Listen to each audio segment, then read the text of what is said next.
నమ్మకం అమ్మ లాంటిది. మా మీద మీ నమ్మకం మిమ్మల్ని తప్పకుండా అమ్మని చేస్తుంది.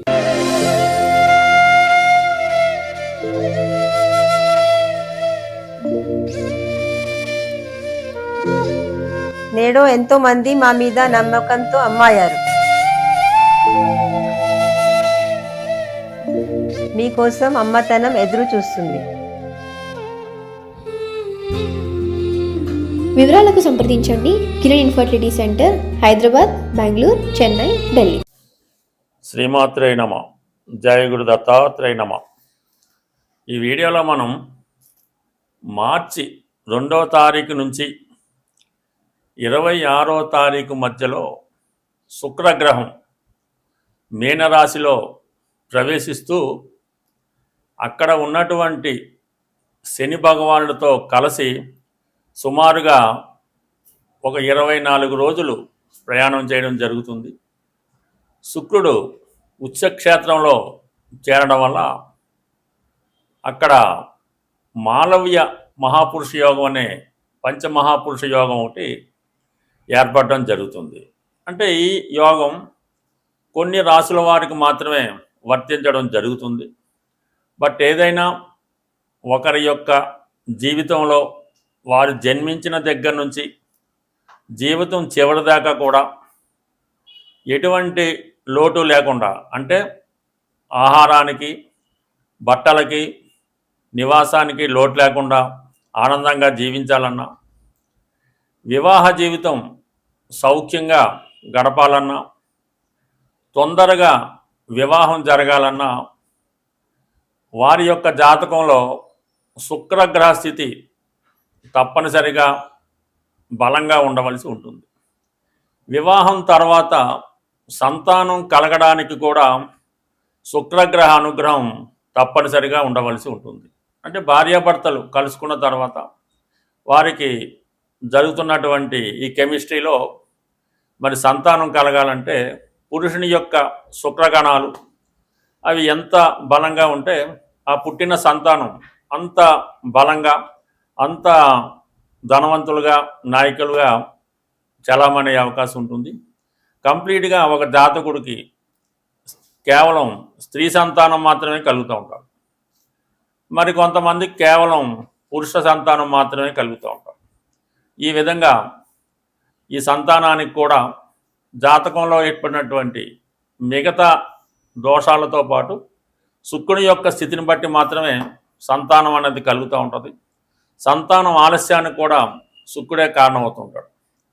అలాగే స్త్రీల విషయంలో వచ్చినప్పుడు స్త్రీలు చాలా పవిత్రంగా, గౌరవప్రదంగా జీవించాలన్నా, వారి చక్కగా అందంగా ఉండాలన్నా, అంటే ఏదన్నా ఒక సినిమా పరిశ్రమలో బాగా హీరోయిన్గా రాణించాలన్నా, ఒక టీవీ రంగంలో బాగా రాణించాలన్నా, సెలబ్రిటీ రంగంలో చక్కగా రాణించాలన్నా కూడా, ఒక బ్యూటీ కాంపిటీషన్లో నెగ్గాలన్నా కూడా శుక్రుడు వారి జాతకంలో బలంగా ఉన్నప్పుడు కామన్గా వాళ్ళ జీవితంలో ఒక సెలబ్రిటీలాగా, ఎక్కడికి వెళ్ళినా ఒక దేవతలాగో లేదంటే ఒక అమ్మవారిలాగో కనబడడం జరుగుతూ ఉంటుంది. అయితే ప్రధానంగా శుక్రుడు ఎవరి జాతకంలో అయినా శనితో కలిసి ఉన్నప్పుడు ఆ స్త్రీ కంపల్సరిగా ఏదో ఒక ఉద్యోగం చేయడం జరుగుతూ ఉంటుంది. అలాగే ఆమెకి వివాహం తర్వాత భర్త గారికి బాగా కలిసి రావడం జరుగుతూ ఉంటుంది. కంపల్సరిగా శుక్రశనులు మగవారి జాతకంలో ఉంటే అతనికి పెళ్లి తర్వాత లాభం కలుగుతూ ఉంటుంది, ఉద్యోగం చేసే భార్య రావడం జరుగుతూ ఉంటుంది. అలాగే సినిమా పరిశ్రమలో ఎంటర్ అవ్వాలన్నా కూడా శుక్రుడు బలంగా ఉండాలంటే వృషభ రాశిలో కానీ, తులారాశిలో కానీ, మీనరాశిలో కానీ ఉన్నా, శుక్రుడు చంద్రుడితో కలిసి ఉన్నా, శుక్రుడు గురువుతో కలిసి ఉన్నా వాళ్ళు బాగా సినిమా రంగంలో రాణించగలుగుతూ ఉంటారు. అయితే శుక్రుడు సినిమా పరిశ్రమలో విలన్ కారణమవుతుంటాడు అనమాట. ఇప్పుడు వేస్తున్నటువంటి స్త్రీలు వ్యాంపుగా విలన్గా నటించిన, మరి విలన్గా వచ్చినటువంటి మోహన్ బాబు గారు, చిరంజీవి గారు, వీళ్ళంతా కూడా శుక్రగ్రహ ప్రభావం వల్ల ముందుగా విలన్గా వచ్చి తర్వాత హీరోగా మారడం జరిగింది. అదే చంద్రుడు డైరెక్ట్గా హీరో మాట, సున్నిత మనస్కుడు కాబట్టి చంద్రుడు హీరోగా ఉండగా రాణించిన వాళ్ళు తర్వాత చాలామంది ఉండడం జరుగుతుంటుంది. బట్ ఏదైనా శుక్రగ్రహ అనుగ్రహంతో హీరోలుగా వచ్చిన వారు శాశ్వత కీర్తి కలుగుతూ ఉంటుందన్నమాట. ఎన్టీ రామారావు కానీ, చిరంజీవి గారు కానీ, తర్వాత ఎవరన్నా సరే శుక్రగ్రహ ప్రభావంతో వాళ్ళ జీవితంలో సినిమా రంగంలో ఉన్నవాళ్ళు ముందు చిన్న స్థాయి నుంచి చాలా పైకి వచ్చి వాళ్ళు చనిపోయినా కూడా వారు ఎవర్గ్రీన్గా వాళ్ళ పేరు వెలుగుతూ ఉంటుంది. అదే చంద్రగ్రహ ప్రభావంతో వచ్చిన వాళ్ళు కొన్నాళ్ళ పాటు హీరోలుగా ఒక 10 సంవత్సరాలు 15 సంవత్సరాలు చలామణి తర్వాత కనుమరుగం కూడా జరుగుతూ ఉంటుంది. బట్ ఏదైనా జీవితంలో ఆనందం కలగాలంటే శుక్రగ్రహ అనుగ్రహం తప్పనిసరి. ప్రస్తుతం శుక్రుడు మీనరాశిలో ప్రవేశించినప్పుడు ఉచ్చస్థితిలో ఉండడం జరుగుతూ ఉంటుంది. ఎవరి జన్మ జాతకంలో అయినా సరే శుక్రుడు ఉచ్చలో ఉంటే వాళ్ళకి వివాహం తర్వాత కలిసి వస్తుంది. అదే అమ్మాయిలైతే వారి జీవితంలో ఎప్పుడూ ఏడులో లేకుండా హాయిగా జీవించడం జరుగుతుంటుంది. మరి ఇప్పుడు ఈ శుక్రుడు ఈ మార్చి 2వ తారీఖు నుంచి 26వ తారీఖు మధ్యలో మరి సహజంగా మీనరాశిలోకి రావడం, అక్కడ ఉన్నటువంటి శని భగవానుడితో కలగటం వల్ల ఎవరికి ఏ విధమైనటువంటి లాభం కలుగుతుంటుంది, ఏ రాశి వారికి ఏ విధంగా కలిసి వస్తుంది అన్న విషయాన్ని విడివిడిగా మనం మిగతా వీడియోలో తెలుసుకునే ప్రయత్నం చేద్దాం. స్వస్తి. శ్రీమాత్రే నమః. జయ గురు దత్తాత్రేయ నమః. ఈ వీడియోలో మనం కర్కాటక రాశి వారికి శుక్రుని యొక్క ఉచ్చస్థితి ఏ విధంగా ఉండబోతుంది అని పరిశీలించినప్పుడు శుక్రుడు మన కర్కాటక రాశి వారికి శత్రుగ్రహం. అయితే ఎంత శత్రుగ్రహం అయినా తన ఉచ్చరాశిలోకి వెళ్ళినప్పుడు తన కారకత్వాల ద్వారా మంచి ఫలితాలు ఇవ్వడం జరుగుతూ ఉంటుంది. మరి ఈ కర్కాటక రాశి వారికి శుక్రుడు చతుర్థ లాభాధిపతి.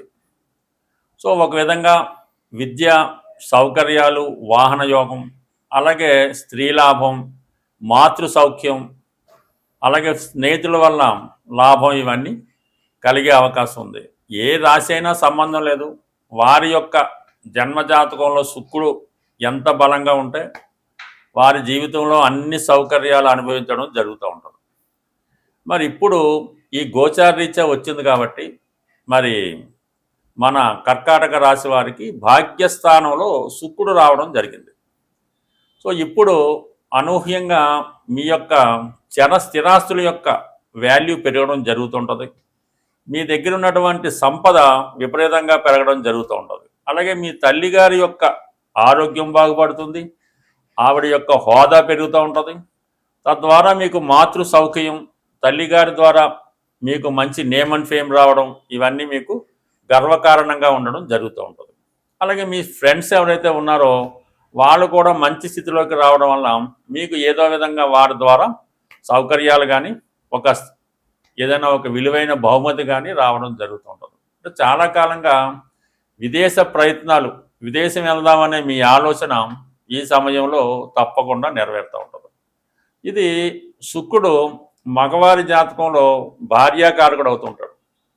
అటువంటి శుక్రుడు 9వ స్థానంలో ఉచ్చలో ఉండడం వల్ల మీ యొక్క భార్య గారికి జీవితంలో గొప్ప పదవి ఉన్నతి రావడం కానీ, ఒక రాజకీయ పదవి రావడం కానీ జరిగే అవకాశం ఉంది. వారు ఏదైనా ఒక బ్యాంకింగ్ రంగంలో ఉన్నా, సినిమా రంగంలో ఉన్నా, ఏ రంగంలో ఉన్నవారైనప్పుడు కూడా వారి యొక్క హోదా మీకన్నా పెరుగుతుంది. తద్వారా మీరు కొద్దిగా ఆనందాన్ని కూడా పొందడం జరుగుతూ ఉంటుంది. ఇదే సమయంలో ఈ కర్కాటక రాశి వారికి సప్తమాధిపతిగా ఉన్నటువంటి శని భగవానుడు భాగ్యస్థానంలో ఉంటూ శుక్రుడితో కలిసి ఉండడం వల్ల ఎవరైతే ఈ కర్కాటక రాశి వారు వివాహ ప్రయత్నాలు చేస్తున్నారో వాళ్ళకి చాలా కుటుంబంలో, మంచి కుటుంబంలో ధనవంతురాలైనటువంటి అమ్మాయి కానీ, బాగా ఉద్యోగం చేస్తున్నటువంటి అమ్మాయి కానీ ఈ సమయంలో మీకు వివాహ సంబంధం కుదరడం, వివాహం నిశ్చయం అవడం జరుగుతూ ఉంది. ఆటోమేటిక్గా వివాహం కుదిరిన తర్వాత మీకు కూడా అదృష్టం అన్నది కలిసి రావడం జరుగుతూ ఉంటుంది. తద్వారా మీ యొక్క హోదా పెరుగుతుంటుంది. మీ రాబోయే మీ జీవిత భాగస్వామి యొక్క హోదా కూడా మీకు గర్వకారణం అవుతూ ఉంటుంది. సర్వసాధారణంగా ఈ కర్కాటక రాశి వారి జీవితం ఎప్పుడు కూడా వివాహం తర్వాత అనేక మలుపులు తీసుకోవడం జరుగుతూ ఉంటుంది. అప్పటిదాకా ఉన్నటువంటి జీవన విధానం కంప్లీట్గా చేంజ్ అయ్యి కొన్ని మలుపులు రావడం జరుగుతుంటుంది. ఇప్పుడు ఈ రాశి వారికి ఇటువంటి అభివృద్ధి రావడం అన్నది స్టార్ట్ అవ్వడం జరుగుతూ ఉంటుంది అన్నమాట. ఎందుకంటే మరి ఈ శుక్రుడు ఉచ్చస్థితిలోకి రావడం వల్ల మీ కుటుంబంలో మీ తల్లిగారికి కానీ, మీ భార్య కానీ, మీ కుమార్తె, మీ కోడలు అంటే మీ యొక్క స్త్రీ బంధువులకి వారి యొక్క స్థాయి హోదా పెరగడం జరుగుతుంటుంది. అటు రాజకీయ రంగంలో ఉన్న, ప్రభుత్వ రంగ సంస్థల్లో ఉద్యోగం చేస్తున్న ఏదో ఒక గొప్ప గుర్తింపు వారికి రావడం జరుగుతుంటుంది. అలాగే మీ యొక్క పుణ్యక్షేత్రాలు దర్శించాలని, విదేశంలో నివాసం ఉండాలని, విదేశంలో ఉన్నటువంటి మీ బంధువుల్ని కలాలని మీ చిరకాల కోరిక ఈ సమయంలో నెరవేరే అవకాశం ఉంటుంది. స్వస్తి. శ్రీమాత్రే నమః. జీవితంలో అదృష్టవంతులు అవ్వాలంటే శుక్రుడు వారి జన్మజాతకంలో బలంగా ఉండాలి. శుక్రుడు బలవంతుడు అవ్వాలంటే జాతకుడు కొన్ని నియమాలు పాటించవలసి ఉంటుంది. అవి వీలైతే ప్రతిరోజు కూడా శుభ్రమైనటువంటి వస్త్రాలు ధరించవలసి ఉంటుంది. అంటే ఒకసారి ధరించినవి తిరిగి ధరించకుండా ఉతికి ఆరేసినటువంటి బట్టలు అవి ప్రతిరోజు ధరించడం వల్ల, అలాగే శుక్రవారం రోజు కంప్లీట్గా మీరు ఏదైనా అమ్మవారు ఆలయాన్ని దర్శించడం కానీ, ఇంట్లోనే అమ్మవారిని పూజించుకోవడం జరుగుతూ ఉంటుంది. శుక్రవారం సాయంకాలం రోజు అమ్మవారికి ఎరుపు రంగు పూలతో అలంకరించి నెయ్యి దీపం వెలిగించవలసి ఉంటుంది. అంటే ఇప్పుడైతే చిన్న చిన్న గృహాలు కాబట్టి పర్వాలేదు. సాయంకాలం పూట దీపాలు వెలిగించే ముందు పెరటి తలుపులు, అంటే ప్రధాన సింహద్వారం కాకుండా బ్యాక్ డోర్, ఆ డోర్ని కంప్లీట్గా క్లోజ్ చేసి దీపాలన్నీ వెలిగించిన తర్వాత సాయంకాలం సూర్యాస్తమైన తర్వాత మరి అమ్మవారి దగ్గర నేతితో వెలిగించినటువంటి దీపాన్ని వెలిగించి మీకు వచ్చినటువంటి అమ్మవారి లక్ష్మీ అష్టోత్తరమో, కనకదార స్తోత్రమో, శ్రీ సూక్తం చదివినా విన్నా పర్లేదు. అలాగే 6 సంఖ్య కలిగినటువంటి 6 రూపాయలు కానీ, 60 రూపాయలు కానీ, 600 కానీ ఏదైనా ఒక అమ్మవారి దగ్గర ఒక జాడీ లాంటిది, అంటే ఉప్పేసుకునే జాడీ లాంటిది పెట్టి, తెలుపు రంగు అయితే మరీ మంచిది. అందులో ప్రతి శుక్రవారం కూడా ఈ 6 సంఖ్యతో కలిగినటువంటి, ఇప్పుడు ఉన్నటువంటి ఒక 3 10 రూపాయల కాయిన్లు అయ్యచ్చు, ఒక 3 రూపాయి కాయిన్లు, అలాగైనా 6 సంఖ్య అంటే నాణ్యాలు లెక్క ఇక్కడ 6 సంఖ్య వచ్చే విధంగా మీరు ప్రతి శుక్రవారం అమ్మవారి దగ్గర వేయడం వల్ల, అలాగే ఏదో ఒక శుక్రవారం యాలకులు, మంచి పుష్టిగా ఉన్నటువంటి ఆరోగ్యకరమైనటువంటి యాలకులు సుమారు ఒక 41 యాలకులు తీసుకొని అవి శుభ్రంగా దండగా గుచ్చి అమ్మవారికి అలంకరించడం వల్ల అవి ఒక సంవత్సరం పాటు ఉన్నా ఇబ్బంది లేదు. ఈ విధంగా అమ్మవారిని యాలకులతో అలంకరించడం, శుక్రవారం రోజు ఈ విధంగా విధి విధానంగా పూజ చేయడం వల్ల నెమ్మదిగా మీకు వారం వారం మీ యొక్క ఆర్థిక స్థితి మెరుగవుతుంది. అలాగే కుటుంబంలో ఉన్నటువంటి స్త్రీలకి ఎటువంటి ఇబ్బంది కలగకుండా, వారి కంటి నుంచి కన్నీరు రాకుండా జాగ్రత్తగా కాపాడుకుంటే మంచిది. అలాగే స్త్రీలు కూడా సాధ్యమైనంత వరకు ప్రతిరోజు కూడా సాంప్రదాయమైనటువంటి దుస్తులు ధరిస్తూ శుచిగా శుభ్రంగా ఉండడం వల్ల ఆ గృహం లక్ష్మీ కళ తాండవిస్తూ ఉంటుంది. అలాగే వంటగది కూడా చాలా నీట్గా, అంటే మీ యొక్క వంటగదిని బట్టి మీ యొక్క ఆర్థిక స్థితి అన్నది చెప్తూ ఉంటుంది. అందువల్ల ఏంటంటే వంటగది కూడా ఎప్పుడు లోటు రాకుండా శుభ్రంగా ఉంచుకోవడం వల్ల కంప్లీట్గా మీ గృహంలో అందరూ ఆరోగ్యంగాను, ఆనందంగాను, ఐశ్వర్యంగాను ఉండే అవకాశం ఉంది.